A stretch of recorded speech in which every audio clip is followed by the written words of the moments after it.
Bersama saya pada hari ini ialah Encik Abdul Halim, Eksekutif Kanan Kopsha, yang akan berbicara tentang peluang pembiayaan dari Kopsha. Para penonton yang dihormati, tuan-tuan dan puan-puan boleh terus mengajukan soalan sepanjang siaran ini berlangsung dan admin kita akan bersedia untuk menjawab soalan-soalan tersebut.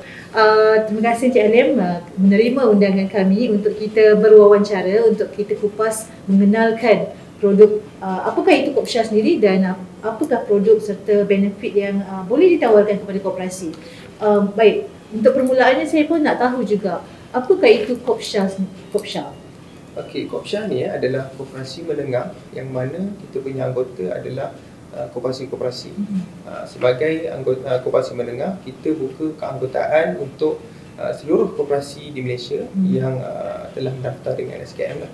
Okey, antara produk yang kita tawarkan adalah kita offer produk pelaburan, kita ada offer produk pembiayaan dan kita ada offer khidmat nasihat kewangan Islam lah.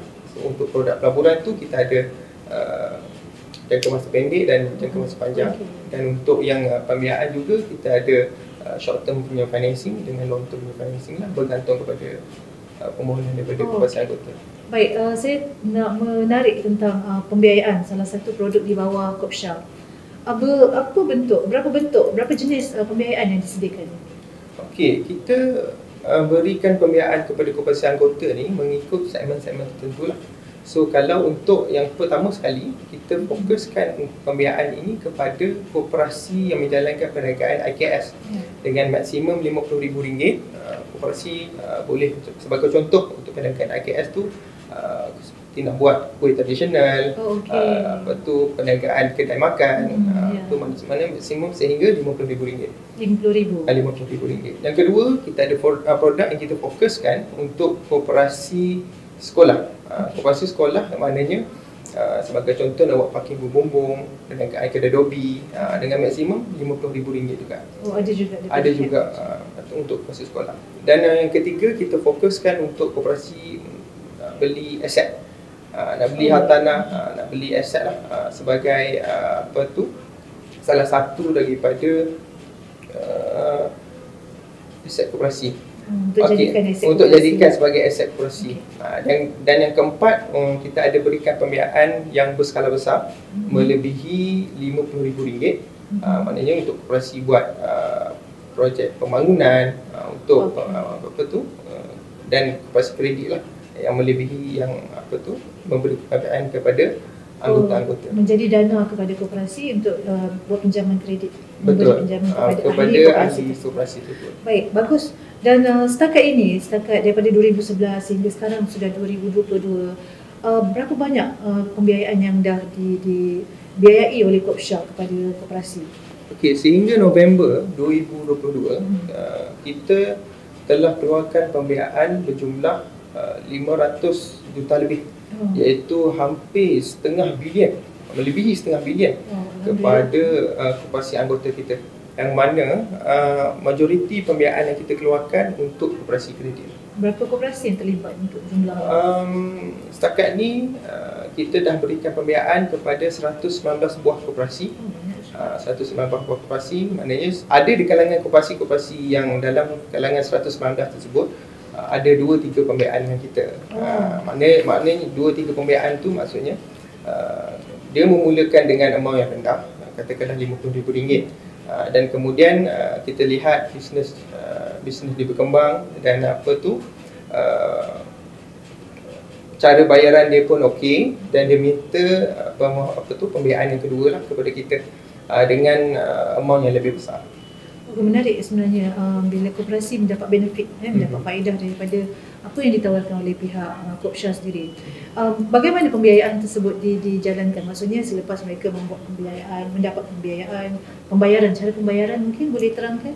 Okey, untuk koperasi pembiayaan kredit, biasanya pembayaran adalah melalui Biro Pertukangan Kasar lah, BPA. Tapi untuk koperasi projek, kita terima pembayaran bergantung kepada struktur pembiayaan tersebut lah. Mungkin ada pembiayaan yang perlukan post-dated check. So ada pembayaran yang pembiayaan yang perlukan standing instruction. So ni adalah cara-cara kaedah pembayaran yang kita boleh terima. Ada tempoh ke untuk tempoh tertentu untuk pembayaran balik? Tempoh tertentu untuk pembayaran balik ni bergantung kepada struktur pembiayaan tersebut. Contoh, kalau koperasi mohon untuk 10 tahun, mana dia kena bayar sehingga 10 tahun lah.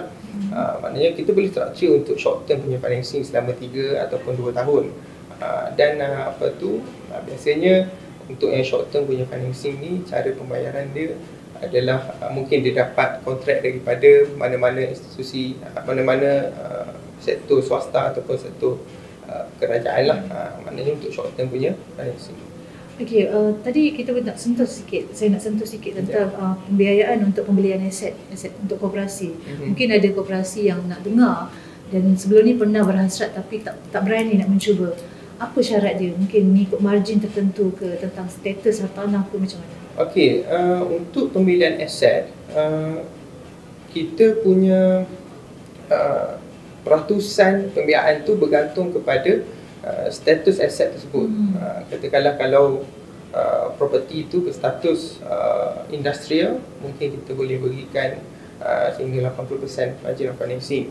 Kalau property aset tersebut berstatus commercial, status perumahan, mungkin kita boleh berikan sehingga 90% daripada margin of financing.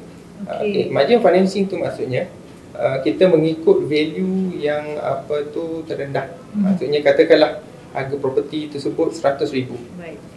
Mengikut berdasarkan penilaian daripada pihak jurunilai. Dan kemudian koperasi ingin membeli property tersebut dengan harga S&P property tersebut 80,000. So kita akan ambil margin of financing daripada 80,000 tersebut lah. Daripada 80,000. Daripada 80,000 bukan 100,000. Okey. Baik, menarik sebenarnya untuk pembelian aset ni, sebab koperasi macam saya sebut tadi tak ramai, tak banyak koperasi yang nak berani mencuba. Mungkin disebabkan mereka sendiri tidak ada kemampuan kredit untuk mendapatkan aset tertentu. Baik, daripada semua pembiayaan yang disediakan oleh pihak Kopsya, apakah dokumen yang perlu ada untuk membantu mereka memudahkan proses pembiayaan, memohon pembiayaan, maafkan saya. Dokumen yang kita perlukan dia pun bergantung kepada jenis dan struktur pembiayaan tersebut lah. Bergantung kepada risiko pembiayaan. Tapi secara umumnya antara dokumen-dokumen yang basic dan koperasi perlu disediakan adalah seperti surat permohonan UK koperasi. Maknanya kita nak make sure yang pembiayaan yang koperasi mohon ini adalah selari dengan fungsi koperasi. Ialah bergantung kepada masing-masing punya jenis. Bergantung kepada fungsi koperasi lah. Dan ketiga, kita perlukan minit mesyuarat dan ahli lembaga bersetuju untuk memohon pembiayaan dengan kita. Penyata kewangan yang teraudit. Penyata kewangan tu yang berapa lama tempoh dia? Dia bergantung. Kalau dia sama ada, kalau koperasi ada 1 tahun, boleh 1 tahun balik kepada kita lah. So kalau ada 3 tahun, boleh 3 tahun pergi kepada kita. Dan statement bank dan management account jika berkenaan lah. Dan ada dokumen-dokumen lain mengikut kepada risiko lah. Cagaran ada terlibat ke tidak dalam proses? Cagaran juga dia bergantung kepada risiko pembiayaan. Tapi secara umumnya antara cagaran yang kita boleh terima, yang pertama sekali adalah aset hartanah lah. Jika koperasi ada sebarang aset yang ingin cagarkan kepada kita, kita boleh terima. Yang kedua adalah deposit pelaburan. Yang ketiga adalah assignment of payment. Kalau contoh koperasi mendapat satu kontrak ataupun tender daripada swasta ataupun kerajaan, koperasi boleh assign direct kepada kita.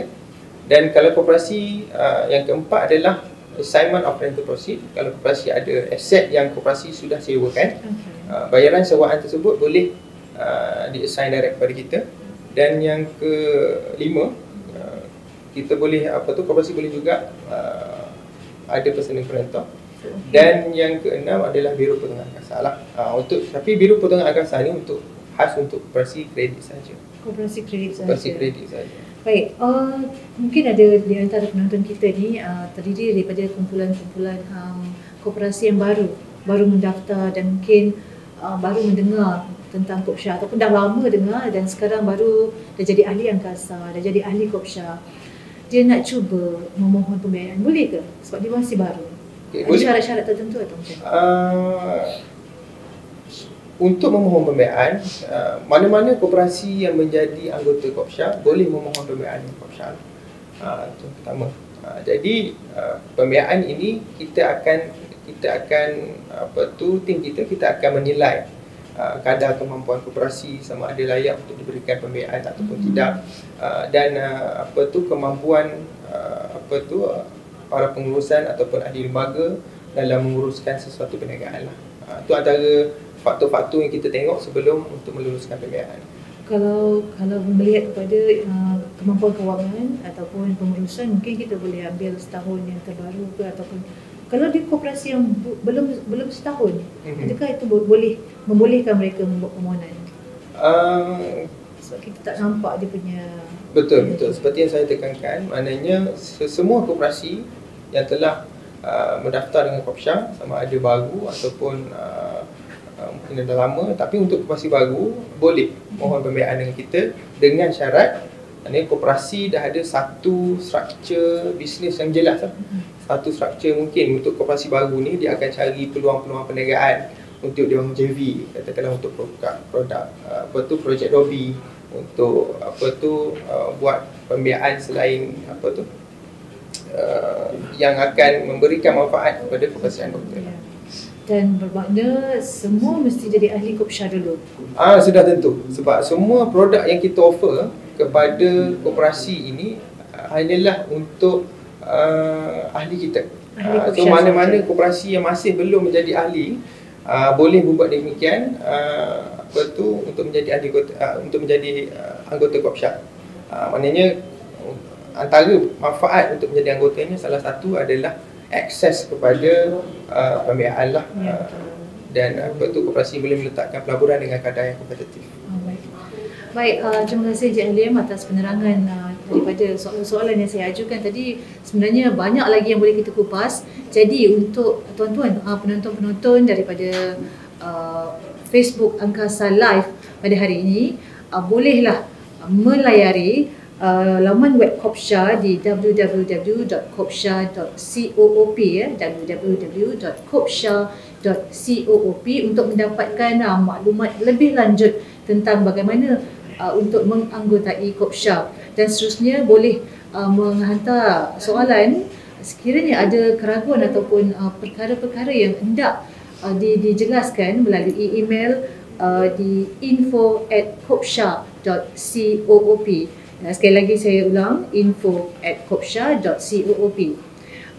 Juga Encik Halim boleh kalau saya war-warkan di sini, kalau nak berhubung dengan mana-mana pegawai dari Kopsha, kita ada 3 orang yang boleh saya sebut di sini ya. Di antaranya ialah Encik Nasharuddin bin Abdul, pengurus kepada Kopsha. Boleh dihubungi melalui nasharuddin@kopsha.coop. Nama ni saya rasa ada dalam laman web ya. Ada dalam laman web. Bila tuan-tuan pihak koperasi melayari laman web Kopsha, akan nampak tertera nama Encik Nasharuddin, dan seterusnya Puan Latifah Syakirah binti Muhammad Misni, eksekutif pembiayaan, dan juga Nurul Syakila binti Johari, juga eksekutif pembiayaan dari Kopsha. Nombor telefon kalau saya boleh bacakan sekarang, tuan-tuan boleh salin ya. Untuk Encik Nasharuddin sebentar tadi, Encik Nasharuddin bin Abdul 012-299-9051.